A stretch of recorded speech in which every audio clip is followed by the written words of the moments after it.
Okay, let me ask you a question. Imagine you achieve the American dream. I mean, really achieved it. Okay. You sell 15 million records. You're winning Nashville's biggest awards 3 years in a row. You're playing for, what, 30,000 screaming fans every weekend? Yeah, absolute peak. Right. But you get there, and you realize it feels completely hollow. What do you do then? What would you change? Well, that's the ultimate paradox, isn't it? Because the whole world is telling you that those things, the money, the awards, the applause, that is success. Exactly. And yet, for so many people who get there, they cross that finish line and just find the spiritual fuel tank is totally empty. The whole journey was optimized for the wrong thing. Absolutely. So today we're taking a deep dive into the, I think, extraordinary evolution of country music star John Rich. We're looking at sources detailing his huge public and spiritual turn. To turn away from what he calls industry success and toward this idea of cultural significance. And this shift, it's not just a career move, it's way deeper than that. Oh, for sure. He had to completely redefine his purpose. So we're going to be unpacking his critique of modern American Christianity and why he now sees his music not as entertainment, but as a weapon to protect the defenseless. Okay, so let's start with that success trap. Yeah. Because his early career, I mean, that was success at the highest possible level. He wasn't just aiming high, he was. Yeah. He was clearing the bar every time. Completely. He did everything any songwriter in Nashville could possibly dream of. You know, he put a huge check mark next to Nashville's Songwriter of the Year. 3 years running. 3 years in a row. He's writing massive hits for other artists like Gretchen Wilson. Her record sold something like 13 million copies. Wow. All in, his project sold close to 15 million records. I mean, this is the guy who skipped college, was on the road 200 nights a year. He gambled everything on his talent. And he won, big time. He described it as a constant high five. Right. That, that massive adrenaline rush you see on Olympians' face when they win gold. But that feeling doesn't last forever. It really doesn't. And he hit this wall where he started asking, what does this all actually mean? All these plaques, the sold-out arenas, what's the value when you look at it from a spiritual lens? Right. He said it fulfilled his personal list of goals, but when he imagined standing in front of the boss, as he puts it, he figured the Lord just doesn't care about the 4,000 concerts or which song was #1. So that's the core of it right there, the difference between success and significance. Exactly. Success was for him. It was about feeling good, about his own ambition. But significance, that was about using his platform, his God-given talents, to make a real difference for people who couldn't fight for themselves. It's fascinating because his entire view of his own talent had to change. Radically. It went from being this asset for fame and money to a resource that, if he wasn't using it to fight injustice or spread his message, was basically just being wasted. The platform became a huge responsibility and not just a trophy case. Okay, so that sets the stage perfectly for how he decided to use it. He calls music the ultimate X factor, a universal language. But the way he talks about it is almost scientific. It is. It's very specific. He says music has this power because it just bypasses our intellectual defenses. It gets past the arguments. It seeps in between the cracks and crevices of a person's body, mind, and soul. Unlike a speech or a podcast like this, which you have to process, you could debate it, music is an earworm. It just gets in there and stays in your subconscious. And he already had this massive platform. Tens of millions of people knew his voice, his music, so he's got their attention. Right. So he asks himself, what do I feed them next? It can't just be another party song or another love song. It has to be something more. And that's where we see this idea of significance in action with his song Revelation. Yeah, and this song wasn't a radio hit. It wasn't about commercial success, but it got millions of views. And more importantly, it had this measurable spiritual impact. The stories he tells are just incredible. Yeah. They really show that deep subconscious effect he was talking about. Totally. People would come up to him and say, that song made me pull my Bible off the shelf for the first time in 20 years. Wow. But the craziest example he gave was about 3 sorority girls in Fort Worth, Texas. Good. They started a Bible study, a deep dive Bible study, just because of the song. And they weren't studying the easy stuff either. They went straight for the really dense, challenging texts like 2 Thessalonians, Matthew 24, Revelation, Daniel. All the end times prophecy stuff. All the heavy hitters. So this one song moved them from, just listening to country music to deep theological study. It's a huge shift. That is a profound impact, and it connects directly to how he thinks about his own communication with God, which He uses this old CB radio analogy. Yeah, this is really interesting. The instruction to pray without ceasing. To Rich, that doesn't mean you're on your knees 24/7. It means keeping an open channel. He says to think of your mind like an old CB radio. It's tuned to channel 19, and the volume is cranked all the way up. So you're not always talking, but you're always listening. Exactly. You're just ready to get a new idea, learn something, or get this feeling you need to call a specific person out of the blue. It's about being constantly receptive. He also laid out this very specific, almost transactional, three-step process for getting what you pray for. And this is where it gets really demanding. It is. So, step one, you have to be a real Christian. And his definition for that is a bond servant. Which means? It means total sacrifice of your own ego, your ambition, your will. It's not about just showing up to church on Sunday. It's radical devotion. Okay. And step two. You pray specifically for what you want. So not just for spiritual growth, but for something concrete, like discernment. And then step three, this is the really tough one. This is the one. God grants your request only if it serves his will. So it's not about what you want. Not at all. And this is where he says comfort gets thrown out the window. If you asked for peace and you don't get it, he thinks it's because God actually wants you in fight mode. He needs you to be active, not restful. There's a target for you. But wait, I mean, isn't the promise of faith so often described as getting that peace that passes all understanding? It sounds pretty radical to say that if you pray for comfort, the answer might just be, no, I'm sending you into a FUD. It completely challenges that modern comfort zone theology. But in Rich's view, if your personal desire for peace conflicts with God's need for a warrior on the cultural battlefield, well, you get the battle, not the peace.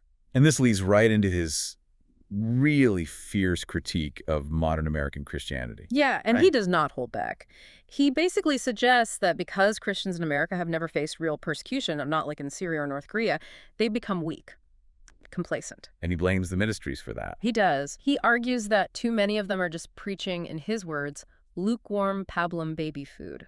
You know, these easy, feel-good messages designed to keep the congregation comfortable and the offering plates full. And he says this has created churches full of people with no muscle, no backbone, and absolutely no fight. And this is where he brings in that example of Jesus in the temple, which is, I mean, one of the most aggressive moments in the entire New Testament. It's the complete opposite of that gentle, turn the other cheek image. It's a very deliberate contrast. He says the modern Christian response to evil in the church would be to just, quietly turn around and walk out, maybe complain about it online later. Right. But Jesus's response, it was visceral. He fashioned a whip. He called them sons of vipers. He flipped their tables over and physically ran them out of the temple. That is the model of offense he's calling for, a move from being on perpetual defense. Yeah, always complaining about being under attack. Yeah. To full-on war footing. His whole message is basically, you don't hunt us, we're coming for you now, you run. And he connects this call for aggression to a belief that trouble has to come to the country. He says it's God's historical MO, his modus operandi. How so? Well, he says that throughout history, if God's own people refuse to humble themselves, he will humble them.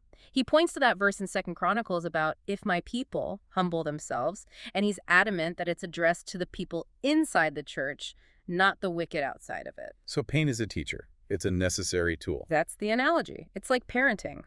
Sometimes a kid has to touch the hot stove or get a burn from a go-kart exhaust because they just won't listen to warnings. Right. The pain is what actually protects them from something worse. Exactly. And he says it's the same on a spiritual level. He even uses King David as the prime example. A man after God's own heart. The most beloved figure, and yet, after the sin with Bathsheba and Uriah, God brought him low, dramatically.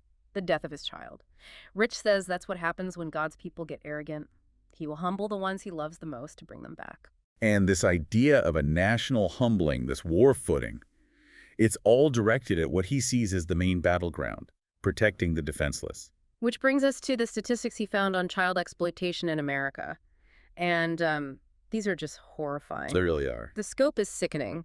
His research showed that DHS got 36 million unique reports of kids being targeted online just last year. 36 million. That averages out to 3 million incidents a month, just in the U.S. And the worst part, America is ranked as the #1 global consumer of child exploitation material. That kind of horror, it demands a response that's more than just thoughts and prayers. And for him, the catalyst for his new song was apparently seeing Sean Combs Puff Daddy on stage. Yeah, he saw him declare, "I own your kids, I own their souls." And Rich just saw that as the ultimate spiritual arrogance. He called him a demon-possessed man. So music becomes the counterweapon. It had to be. He felt that the predator class had absolutely no fear of the American parent, no fear of the justice system. He wanted to use his music to put the fear of God back into them. Which is where the song The Righteous Hunter comes from. And it's meant to capture that primal fury of a parent. Exactly. He describes it as becoming the most primal beast. You lose all inhibition. Your only goal is to live long enough to kill the predator. And the main lyric really captures that paradox. It really does. The line is, "Better give your soul to Jesus while I get my gun." So it's this statement of spiritual hope combined with absolute physical finality. Perfect way to put it.